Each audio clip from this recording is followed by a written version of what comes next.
जैसा कि हमने अपने पिछले वीडियो में हिस्ट्री की एक टाइमलाइन बनाई थी, आज उसी टाइमलाइन में जो पहला टॉपिक था दैट इज़ स्टोन एज, हम आज उसको शुरू करेंगे। मैंने कोशिश की है कि मैं सारे इम्पॉर्टेंट टॉपिक्स, सारे इम्पॉर्टेंट जो इसकी क्वेश्चंस आते हैं वो मैं सारा इस वीडियो में कवर कर दूं। और अगर आप इतना भी तैयार कर लेते हैं, इसका भी एक शॉर्ट नोट बना लेते हैं, तो स्टोन एज से इससे बाहर का कुछ भी नहीं आता है, आपको और कहीं से कुछ पढ़ने की ज़रूरत नहीं पड़ेगी। तो चलिए शुरू करते हैं। देखिए, सबसे पहले तो हम एक टाइमलाइन देख लेते हैं कि पाषाण काल की टाइमलाइन, स्टोन एज की टाइमलाइन क्या है। ठीक है, तो सबसे पहले पाषाण काल को हम 3 भागों में डिवाइड करते हैं। अच्छा, पाषाण काल को डिवाइड करने का बेस क्या है, रीज़न क्या है? जब इंसान की तरह हमारा मानव विकास हुआ, बंदरों से हम इंसान बनने की पद्धति में आए, तो क्या हुआ कि हमने अपने खाने पीने के लिए, अपने रहने के लिए, अपने बचाव के लिए पत्थरों का इस्तेमाल करना शुरू किया। हम शिकार करने के लिए पत्थरों का इस्तेमाल करते थे। बड़े शिकार जो जानवर होते थे उनसे अपना शिकार बचाने के लिए, उन्हें भगाने के लिए हम पत्थरों का इस्तेमाल करते थे। जानवरों की चमड़े निकालने के लिए हम पत्थरों का इस्तेमाल करते थे। तो मतलब पत्थरों का इस्तेमाल जो था वो हमारे जीवन में बहुत, एक आप कह सकते हैं, सेंटर पॉइंट था। तो इसी वजह से इसे स्टोन एज कहा गया। और इसी पत्थर का जैसे जैसे हमने विकास किया, पत्थरों के औजारों का हमने जैसे जैसे विकास किया, उसी विकास के आधार पे पाषाण काल का जो है वो वर्गीकरण किया जाता है। ठीक है, तो पाषाण काल यानी कि स्टोन एज को हम 3 भागों में डिवाइड करते हैं। पहला पुरा पाषाण काल, दूसरा मध्य पाषाण काल, तीसरा नव पाषाण काल। Palaeolithic age, Mesolithic age, Neolithic age. ठीक है, पुरा पाषाण काल का टाइम क्या है? 25 लाख बीसी से लेके 10,000 बीसी, यानी कि 25 लाख बीसी, 25 लाख ईसा पूर्व से लेके 10,000 ईसा पूर्व। फिर मध्य पाषाण काल का टाइम क्या है? 10,000 बीसी से लेके 4,000 बीसी तक। फिर नव पाषाण काल का टाइमलाइन क्या है? नियोलिथिक एज का टाइमलाइन है 9,000 बीसी से लेके 1,000 बीसी तक। ठीक है, अब आप अगर देखेंगे तो ये 25 लाख बीसी से लेके 10,000 बीसी, ये बहुत बड़ा टाइम पीरियड है। तो इसको भी हम 3 भागों में डिवाइड करते हैं। पूर्व पुरा पाषाण काल, मध्य पुरा पाषाण काल, उच्च पुरा पाषाण काल। ठीक है, पूर्व पुरा पाषाण काल का टाइम क्या है? 25 लाख से लेके 9 लाख बीसी तक का। मध्य पुरा पाषाण काल का टाइम क्या है? 9 लाख बीसी से लेके 40,000 बीसी तक का।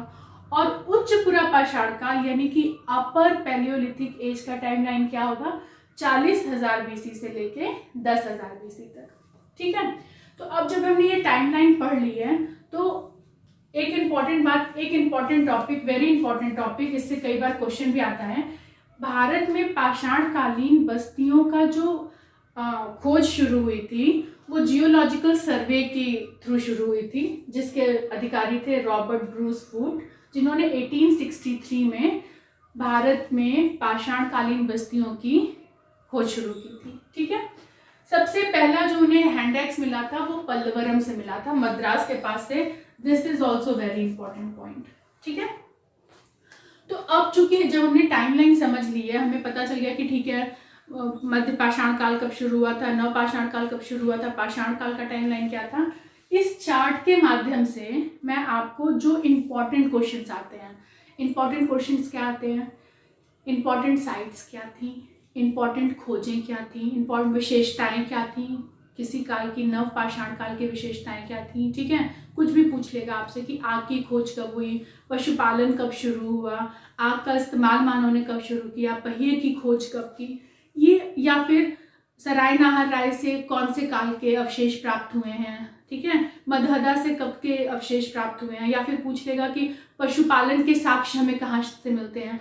तो मैं इन सारे आपको कालों के इम्पॉर्टेंट साइट्स, प्रमुख स्थल बताऊंगी। ठीक है, औजारों के प्रकार बताऊंगी और फिर हम इनकी विशेषताओं पर एक नजर डाल लेंगे।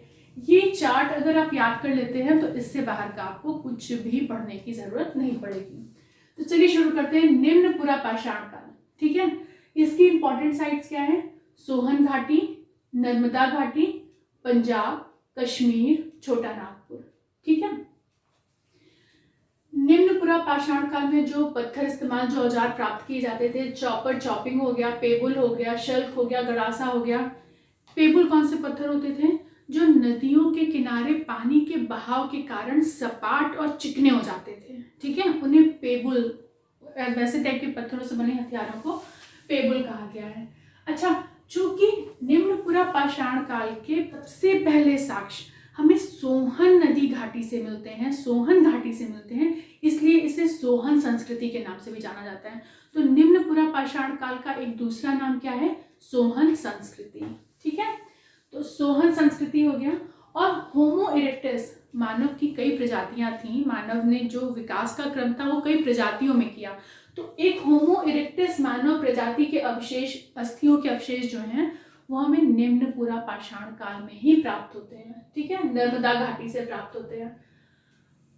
पुरा पाषाण काल की एक जो मैं कहूँ सबसे बड़ी उपलब्धि थी मानव की, वो थी आग की खोज। पुरा पाषाण काल में ही मानव ने आग को खोज लिया था, ठीक है। अब आते हैं मध्य पुरा पाषाण काल। मध्य पुरा पाषाण काल की इंपॉर्टेंट साइट्स कौन कौन सी हैं? नेवासा जो कि महाराष्ट्र में है, दिदवाना जो कि राजस्थान में है, और फिर है Bhimbetka. Bhimbetka is a very important site जो कि भोपाल के पास है। ये भी क्वेश्चन आया है कि भीमबेटका कहाँ लोकेटेड है, तो भोपाल में, एमपी में, ठीक है। इस समय क्या हुआ था? क्वार्टजाइट पत्थरों का इस्तेमाल शुरू हो गया था और फलकों की अधिकता, फलक पत्थरों की अधिकता के कारण इसे फलक संस्कृति भी कहा जाता है। यानी कि आप कह सकते हैं कि मध्य पुरा पाषाण काल का दूसरा नाम क्या हो सकता है? फलक संस्कृति, ठीक है। भीमबेटका से चित्रकारी के साक्ष्य मिले हैं, फलक मिले हैं, बेदनी, खुरचनी और पत्थर की पपड़ियों से बने हुए औजार मिले हैं, ठीक है, पत्थर की पपड़ियों से। यहाँ एक चीज इंपॉर्टेंट ये भी मैं बताती चलूं कि भीमबेटका से जो चित्रकारी प्राप्त हुई है उसमें जो कलरों का इस्तेमाल किया गया है वो मोस्टली ग्रीन और रेड कलर थे, क्योंकि उस समय प्राकृतिक कलर, जाहिर सी बात है, उपलब्ध रहे होंगे मानव के पास, कोई सिंथेटिक कलर तो रहा नहीं होगा। तो मोस्टली जो कलर मिलते हैं वो मिलते हैं रेड और ग्रीन, और मोस्टली जो चित्रकारी मिलती है वो मिलती है हाथी की, बाघ की, सुअर की, ठीक है। उसके बाद आता है हमारा उच्च पुरा पाषाण काल, यानी कि अपर पैलियोलिथिक एज। सोन घाटी एमपी में जो है, सोहन घाटी और सोन घाटी में अंतर है, याद रखिएगा। सोन घाटी जो एमपी में है वहां इसके अवशेष मिलते हैं, भीमबेटका से मिलते हैं, इनाम गांव से मिलते हैं जो कि महाराष्ट्र में है, और कुरनूल, ये भी आया हुआ क्वेश्चन है। कुरनूल की गुफाओं से जो कि आंध्र प्रदेश में है, वहां से हमें उच्च पुरा पाषाण काल के साक्ष्य मिलते हैं। या फिर अगर उच्च पुरा पाषाण काल ऑप्शन में नहीं है तो आप पुरा पाषाण काल टिक कर सकते हैं, ठीक है। ब्लेड, अब इस समय तक क्या था? मानव ब्लेड जैसे हथियारों का इस्तेमाल करने लगा था, यानी पत्थरों की ब्लेड बनाने लगा था। ब्लेड से क्या मतलब है? ब्लेड क्या होता है? दो आपस में समानांतर होते हैं, ठीक है, ये आपस में किनारे में समानांतर पैरेलल होते हैं, और इनकी जो लंबाई होती है वो इनकी चौड़ाई के 2 गुने होती है। तो इस टाइप के उपकरणों को ब्लेड कहा गया, ठीक है। प्रारंभिक होमोसेपियंस मानव का काल, मतलब हमें होमोसेपियंस मानव के जो अवशेष प्राप्त होते हैं वो उच्च पुरा पाषाण काल से प्राप्त होना शुरू होते हैं, ठीक है। फलक और हड्डियों के उपकरण बनने लगे थे, यानी कि अब हड्डियों के भी उपकरण हमने बनाने पत्थरों के साथ साथ शुरू कर दिया था, ठीक है। अब उसके बाद क्या है? आता है मध्य पाषाण काल। मध्य पाषाण काल की खोज भारत में C.L. कार्लाइल ने सबसे पहले विंध्य क्षेत्र में की थी। ये भी बहुत इंपॉर्टेंट पॉइंट है, इंपॉर्टेंट क्वेश्चन है। C.L. कार्लाइल ने विंध्य क्षेत्र में सबसे पहले मध्य पाषाण काल की खोज की थी। अब इसके इंपॉर्टेंट साइट्स कौन कौन से हैं? आदमगढ़, बागौर जो कि राजस्थान में है, और आदमगढ़ जो कि एमपी में है, ठीक है। सराय नाहर राय और मदहदा ये यूपी में है। ये चारों ही साइट्स वेरी वेरी इंपॉर्टेंट है। मध्य पाषाण काल में क्या हुआ था? और भी सूक्ष्म पत्थरों का इस्तेमाल होने लगा था, ठीक है। बागौर और आदमगढ़ 2 ऐसी साइट्स हैं जहां से पशुपालन के प्राचीनतम साक्ष्य मिलते हैं। यानी कि आप कह सकते हैं कि मध्य पाषाण काल की सबसे बड़ी उपलब्धि क्या थी? मध्य पाषाण काल की सबसे बड़ी खोज क्या थी? वो थी पशुपालन, मतलब इंसान ने पशुपालन शुरू कर दिया था। एनिमल हस्बेंड्री चालू कर दी थी, ठीक है, पशुपालन शुरू हो गया था। और वो जानवर जिसका सबसे पहले हमने पालन शुरू किया था, जिसको हमने पालना शुरू किया था, वो था कुत्ता, ठीक है। मानव अस्थियां मिली हैं सराय नाहर राय और मदहदा से, मानव अस्थियां मिली हैं, मानव कंकाल मिले हैं, और उसके साथ ही साथ हड्डियों के और पत्थरों के बहुत सारे उपकरण और हड्डियों के बहुत सारे आभूषण भी प्राप्त हुए हैं। ये बहुत इंपॉर्टेंट फैक्ट है, ठीक है। तो सराय नाहर राय और मदहदा से हड्डियों के उपकरण जिसमें आभूषण भी आते हैं हमें प्राप्त हुए हैं, ठीक है। उसके बाद आता है हमारा नवपाषाण काल। नवपाषाण काल की इंपॉर्टेंट साइट्स कौन कौन सी हैं? बुर्जहोम है, गुफकराल है, ये दोनों ही कश्मीर में है। लंगनाज गुजरात में, ये भी बहुत इंपॉर्टेंट साइट है। अक्सर पूछ लिया जाता है कि लंगनाज से कौन से समय के अवशेष प्राप्त होते हैं, ठीक है।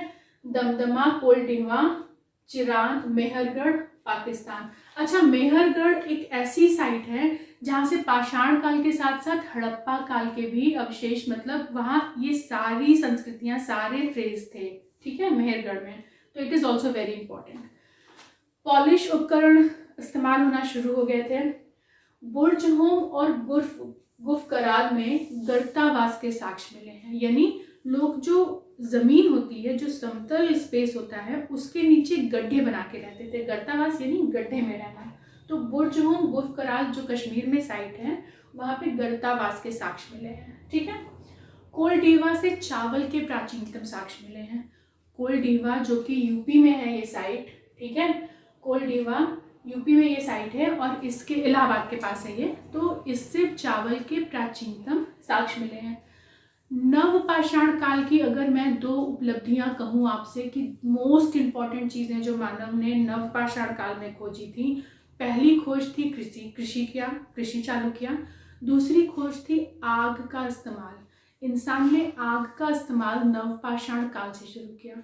अब आप इसी से थोड़ा कॉन्सेप्ट बनाने की कोशिश करिए कि अगर नवपाषाण काल में हमने कृषि शुरू किया, तो जाहिर सी बात है जब हमने कृषि शुरू किया तो हमें एक जगह पे रहने की ज़रूरत पड़ी होगी, क्योंकि जब आप भाई बीज बोएंगे तो आप फसल के उगने का इंतज़ार करेंगे, फिर फसल को काटेंगे, ठीक है। तो इसलिए क्या हुआ, स्थायी निवास शुरू हुआ। नवपाषाण काल से मानव जीवन में स्थायी निवास शुरू होता है। अब दूसरा पॉइंट क्या निकल के आ सकता है, क्योंकि हमने आग का इस्तेमाल जान लिया था, तो हमने क्या किया होगा, भोजन पकाना शुरू कर दिया होगा। मांस को हम अब कच्चा नहीं खाते थे। देखिए, पूरा पाषाण काल के पीरियड में क्या था, मानव पूरी तरीके से डिपेंडेंट था शिकार के जीवन पे। पक्षियों का शिकार करता था, मछलियां पकड़ता था, छोटे जानवरों का शिकार करता था और फल फूल खा के अपना जीवन। मध्य पाषाण काल में भी यही चीज़ थी कि हम छोटे जानवरों का शिकार करते थे और पक्षियों का शिकार करते थे, मछलियों का शिकार करते थे, और जो पेड़ पौधों से फल फूल प्राप्त होते थे उन्हें खाते थे। लेकिन नवपाषाण काल में जब हमने कृषि शुरू कर दी, ठीक है, और हमें आग की खोज हो गई, तो हम जो कच्चा मांस खाते थे पूरा पाषाण काल और मध्य पाषाण काल में, वो हमने पका के खाना शुरू कर दिया। अब अच्छा, इससे एक और पॉइंट ये निकल के आता है कि अगर हमने कृषि शुरू कर दी और हमने खेती से अनाज उगाना शुरू कर दिया, तो जाहिर सी बात है उस अनाज को रखने की व्यवस्था भी हमने करना शुरू किया होगा। तो इसलिए नवपाषाण काल से मृत भांड का निर्माण शुरू हो जाता है, ठीक है। मृत भांड का निर्माण शुरू हो जाता है। पहिए की खोज हो गई थी, ठीक है। नवपाषाण काल की एक अपने आप में ये भी उपलब्धि थी कि इंसान ने, मानव ने पहिए की खोज की। प्राचीनतम कृषि के साक्ष्य पहले माना जाता था कि मेहरगढ़, ठीक है, मेहरगढ़ जो कि पाकिस्तान बलूचिस्तान के पास एक साइट है, वहाँ पे हुआ था। लेकिन अभी नवीनतम खोजों से ये पता चला, जो नए रिसर्च हुए हैं उनसे पता चला है कि यूपी में संत कबीर नगर के पास लहुरा देव करके एक जगह है, वहाँ से कृषि के प्राचीनतम साक्ष्य मिलते हैं। जैसे कि आप ये एक लाइन में याद रख सकते हैं कि राजस्थान बागौर से और आजमगढ़ एमपी से पशुपालन के प्राचीनतम साक्ष्य मिलते हैं, और यूपी में जो संत कबीर नगर में लहुरा देव करके जगह है, वहाँ से हमें कृषि के प्राचीनतम साक्ष्य मिलते हैं, ठीक है। बुर्जहोम एक ऐसी साइट है जहाँ पे मानव कंकाल के साथ साथ कुत्ते का कंकाल भी मिला है। मतलब जिस जगह मानव को दफनाया गया था वहीं उसके साथ कुत्ते को भी दफनाया गया था। ये भी अपने आप में एक वेरी इंपॉर्टेंट क्वेश्चन है। ठीक है। ये कई बार आया है कि मानव और कुत्ते का कंकाल एक साथ किस साइड में मिला है, तो उस साइड का नाम क्या है, भुर्जहोम। गर्तावास कहाँ से मिला है, भुर्जहोम से। तो ये कुछ इंपॉर्टेंट टॉपिक्स थे, कुछ इंपॉर्टेंट पॉइंट्स थे जो आपको स्टोन एज के बारे में एग्जाम के पॉइंट ऑफ व्यू से पता होने चाहिए। अगर आप इतना भी तैयार कर लेते हैं, कौन कौन सी इंपॉर्टेंट साइट है, सराय नाहर राय में मध्य पाषाण काल के साक्ष्य मिले हैं, ठीक है, हड्डियों के उपकरण मिले हैं, मानव की अस्थियां मिली हैं। तो ये सारी चीज़ें अगर आप इतना भी तैयार कर लेते हैं तो आपका कोई भी क्वेश्चन छूटने वाला नहीं है। एक शॉर्ट नोट बना लीजिए अपने मल्टीपल टाइम रिवीजन के लिए। और नेक्स्ट वीडियो में हम इसी सीरीज़ को आगे बढ़ाएंगे। हिस्ट्री का टाइमलाइन का जो हमारा नेक्स्ट टॉपिक है वो हम आपके साथ शेयर करेंगे।